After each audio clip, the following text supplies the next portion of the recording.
Շատերը կարծում են, որ հայ առաքելական եկեղեցին ունի 1700 տարվա պատմություն, բայց այդքան էլ այտենց չի։ Իրականում հայ առաքելական եկեղեցին չունի 1700 տարվա պատմություն, այլ ունի 2000 տարվա պատմություն։ Երբ որ 301 թվականին Հայաստանը դառնում է քրիստոնյա պետություն, աշխարհում առաջին քրիստոնյա պետությունը, շատերը կարծում են, որ հենց այդ ժամանակ էլ հիմնվում է հայ առաքելական եկեղեցին։ Իրականում այդ կարծիքը ձևավորվել է նրա հետևանքով, որովհետև առաջինը մարդիկ պատմությանը ծանոթ չեն, երկրորդը քրիստոնեությանը ծանոթ չեն ու երրորդը ամենակարևորը չգիտեն, թե եկեղեցին ինչ է։ Ու հիմա կուզեմ տանք երկու կարևոր հարցի պատասխան։ Առաջինը՝ ինչ է եկեղեցին, ու երկրորդը՝ ով է հիմնել եկեղեցին։ Մեր պարագայում ով է հիմնել հայ առաքելական եկեղեցին։ Եկեղեցի բառը գալիս է հունարեն էկլեսիա բառից, որը որ նշանակում է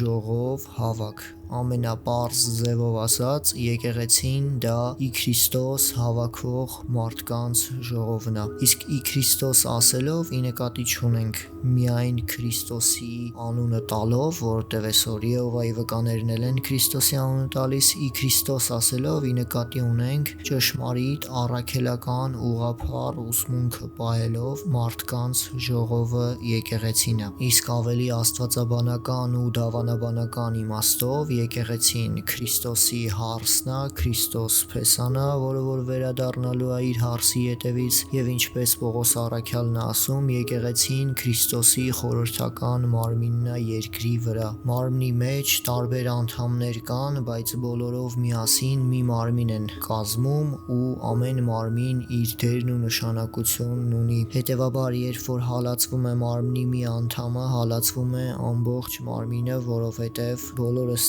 տարբեր անդամներ ենք, բայց բոլորով միասին մի մարմին ենք կազմում, Քրիստոսի խորհրդական մարմինը երկրի վրա։ Ու այս ամեն ինչը ավելի պարզ է դառնում, երբ որ Գործք առաքելոց գրքում կարդում ենք Պողոս առաքյալի դարսի գալու պատմությունը, երբ որ Պողոսը այդ ժամանակ դեռ Սավուղը հալածում էր Աստծո ժողովրդին, հալածում էր քրիստոնյաներին, Դամասկոս գնալու ճանապարհին նրան հայտնվում է Հիսուս Քրիստոս ու ասում է հետևյալ խոսքերը. Սավուղ, ինչու ես ինձ հալածում։ Քրիստոս այդ ժամանակ երկրի վրա չէր, Քրիստոս համբարձվել էր, հոր աջ կողմում էր ու հարցը առաջանում ինչի է Քրիստոս ասում ինչու ես ինձ հալածում, ու առհասարակ ոնց կարար Պողոս առաքյալը հալածեր երկնքում գտնվող Քրիստոսին, պատասխանը արդեն տվել ենք, քանի որ եկեղեցին Քրիստոսի մարմինն է։ Երբ որ հալածում ենք եկեղեցուն, Աստծո ժողովրդին, հալածվում է ամբողջ մարմինը, հալածվում է հենց ինքը Հիսուս Քրիստոս։ Ու այս մի անգամ չի Քրիստոս կրկնում, երկու անգամ ասում, երբ որ Պողոսը հարցնում է նրան ով ես դու Տեր, Քրիստոս պատասխանում է ես Հիսուս Նազովրեցին եմ, որին դու հալածում ես։ Ու վերջապես երկրորդ հարցը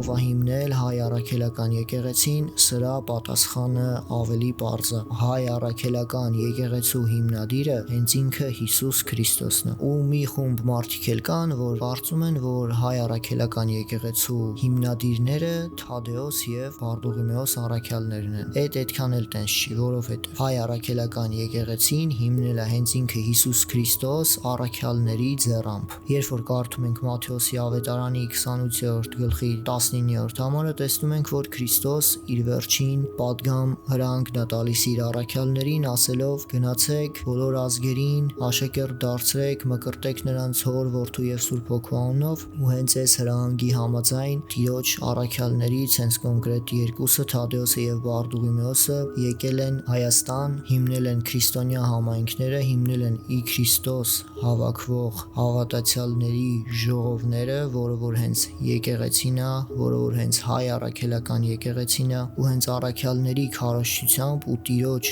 հրամանով հիմնվել է առաքելական եկեղեցին առաջին դարում, մեր թվարկության 40-ից 60-ական թվականներին։ Այսինքն, եթե սենց ընդհանուր ենք նայում, Քրիստոսի խաչելությունից 20 տարի անց արդեն կար հայ առաքելական եկեղեցին Հայաստանում, արդեն առաքյալների քարոզչությամբ հիմնվել էին քրիստոնյա համայնքները, այսինքն էկլեսիան, եկեղեցին։ Իսկ 301 թվականին Հայաստանը զուտ դառնում է քրիստոնյա պետություն։ Եթե ասում ենք, որ հայ առաքելական եկեղեցին հիմնվել է 301 թվականին, այդ նույնն է ոնց որ ասենք, որ Հռոմի կաթոլիկ եկեղեցին հիմնվել է 380 թվականին, որովհետև 380 թվականին է Թեոդոսիոս կայսեր հրանգով Հռոմը դարձել քրիստոնյա պետություն, բայց բնականաբար կաթոլիկ եկեղեցին էլ հայ առաքելական եկեղեցու պես եղել է հենց առաջին դարից։